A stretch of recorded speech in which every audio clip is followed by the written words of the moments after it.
Nga pala kami ng kapatid ko ng bunga ng mangga at ako ang tagapulot. So siya yung nanunungkit, ako yung tagapulot. So ganun lang ang aming ginawa.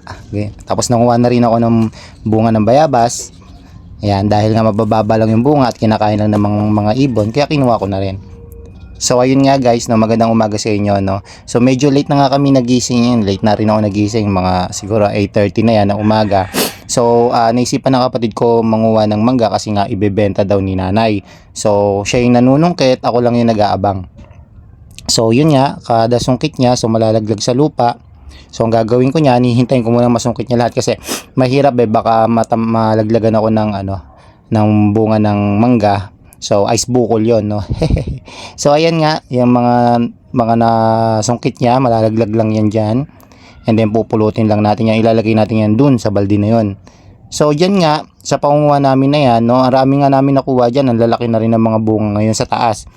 So yan, inisa-isa kong kunin, no. So kapatid ko yung taga-sungkit, ako yung taga-kuha sa baba habang siya yung nanunungkit. And then ayun nga, pasensya na kayo, medyo sinisipon. So yan, pinagpupulot ko na yung kanyang mga nasungkit. Marami-rami yan guys. Nakadalawang balde kami dyan eh. Nakadalawang balde kami dyan. Tapos yan nga, ibibenta yan ng nanay. Ibibenta yan ng inay, kaya kinuha na namin, no. So nakadalawang balde kami dyan. Ayan, ng mga pinagpupulot ko, yung mga nasungkit ng kapatid ko sa taas. And then pagkatapos niya na masungkit ko yan, ang dami kasi na naglaglagan sunod-sunod yung kanyang pagsungkit. So yun, tuloy-tuloy rin yung paglagpak. Pero inahayaan ko munang lumagpak sa lupa, mahirap na mag-ice bukol malagpak ka na. So ayan, then ayan, napagod na nga siya, no. Di bumaba na yung kapatid ko sa panunungkit. Napagod na, nangalay na siya Mataas rin kasi yung puno ng mangga dito guys pero mabababa rin naman yung bunga nung mga unang niya. Ayan yung nakadalawang balde na kami guys, ayan, no. Dami, di ba? Tapos namumulot pa kami diyan. Ayan, may nilagay pa nga kapatid ko, di. Ayan, namumulot pa kami diyan. And then syempre, ayan, dahil di ako nakatiis, ayan, nagbalat na rin ako ng ng dalawa diyan. Ayan, kita nyo, manilaw-nilaw na siya. Matamis na siya guys. Lalo yung mga bunga sa taas, matamis na siya. So ayan, nagbalat na ako. Tapos yung alamang na yan, binili ko pa yan kay Sister Beng. So malalaman ko masarap yung alamang ni Sister Beng. Ayan na, moment of truth. Ayan, masarap talaga yung alamang tsaka sa mangga. Partner na partner.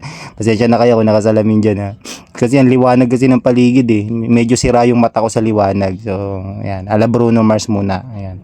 So kain lang tayo ng kain dyan ng mangga. Masarap. Sarap, Sister Beng, sarap ng alamang mo. Pabili pa nga uli. So ayan po, ayan. Sarap. Sarap. So ayan nga guys, tinikman ko na yan. Hindi ako nakatis Tapos pagkatapos niyan, dahil nga kailangan ko na rin pitasin, no, yung bunga ng bayabas doon kasi nga kinakain lang ng ibon naglalaglagan na siya. Kinuha ko na rin. Ayan ang nakita ko, ayan. Pag kinuha ko siya, alam mo yung mabilis nang makuha, yung hindi mo na kailangan puwersahin. Yung pag kinuha ko, saglitan lang. Maihip lang, malakas ng hangin, laglag na ayan, kaya kinuha ko na. Tapos kasi binibenta rin niya ng inay. Kasi di ba may mga gusto ng iba magsinigang sa bayabas, ayan. So ayan ito hinog na nga yan So kaya kinuha ko na rin guys. Kaysa naman kainin lang ng ibon o kaya malaglag, mabulok. Kasi naglalaglagan lang minsan walang nakain ng bayabas dito kaya binibenta na lang yan. Ayan. So ayan, marami-rami rin yan. Maliit lang yung puno na yan guys, pero ang dami kong nakuha dyan dami kong nakuha dyan na bayabas. May tinalon pa nga ako dyan. May ito sa bandang taas may tatalunin ako dyan. Kasi ang taas niya ayan taas niya tinalon ko na yan. Ay magpakuha yun. So yun nga guys, nung makatapos kong manguha ng bayabas, naisipan ko na manguha rin dito sa kabilang puno ng mangga namin. Kasi nakita ko ang lalaki na rin ng bunga no.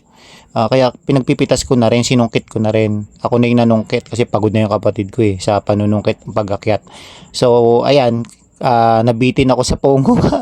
Nanguha pa uli, di ba?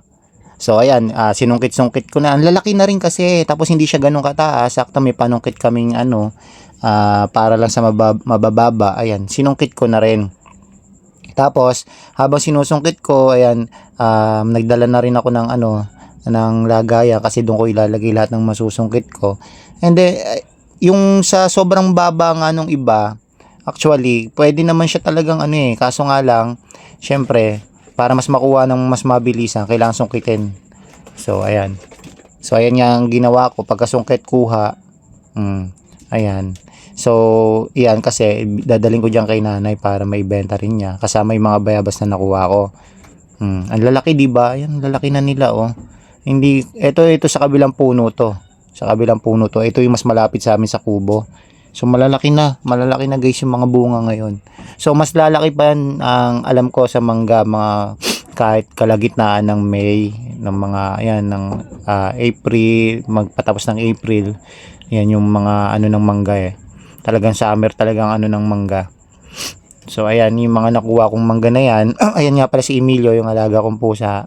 Ayan, cute, di ba? Tapos ayan nga pala guys yung langka namin. So may dalawang bunga diyan guys na malaki na. Itong langka namin guys, minsan lang 'tong magbunga Kahit pinapausukan namin, minsan lang magbunga yan. Pero ngayon tingnan nyo, may malaki na siya, dalawa guys. Ayan. Pero yung iba maliliit pa may maliliit pa sana humabol. So lagi kong dinidiligan niya yung langka namin. So yan, bumalik ulit ako sa pangunguha. Kuha lang, sungkit lang ako ng sungkit. Ang dami guys, nakakatuwa ang ng puno ng mangga namin kasi thanks God kasi ang dami nila mamunga, no? Kasi syempre yung mga biyaya na yan galing niya sa Panginoon, so kailangan natin pagpasalamat sa araw-araw.